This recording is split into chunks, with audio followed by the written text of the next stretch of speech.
మన ఛానల్ అమ్మమ్మ వంటలు. ఈరోజు మా ఇంట్లో దోసకాయ బజ్జీ అండి. దోసకాయ బజ్జీ ఎలా చేయాలో ఏమేమి వేయాలి అనేది మనం చూద్దాము. ఫస్ట్ మన ఫ్యామిలీకి తగినంత మనము చేసుకోవాలి. మేమైతే పెద్ద ఫ్యామిలీ, అందుకు 2 చిన్న సైజులో దోసకాయ తీసుకున్నానండి.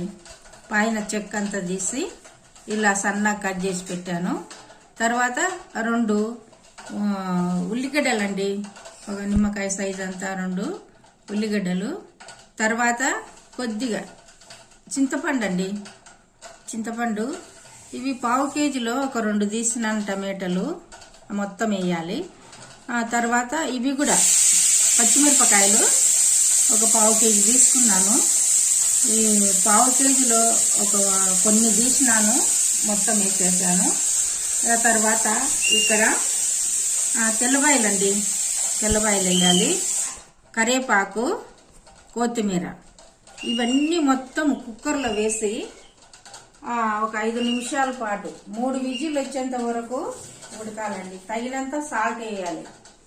వేసి ఒక 3 విజిల్ వచ్చేంత వరకు స్టవ్ పైన పెట్టాలి. తర్వాత తీసి ఇది మిక్సీలో అయినా వేసుకోవచ్చు, పప్పు కర్రతో అయినా రుబ్బొచ్చు.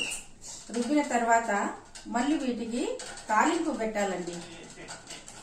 బజ్జీకి తాలింపు పెడితే చాలా టేస్ట్ ఉంటుంది, మనకు డిఫరెంట్గా టేస్ట్ ఉంటుందండి. అయితే అమ్మమ్మ వంటలు ఛానల్కు సబ్స్క్రైబ్ చేయండి, లైక్ చేయండి, షేర్ చేయండి. బాయ్.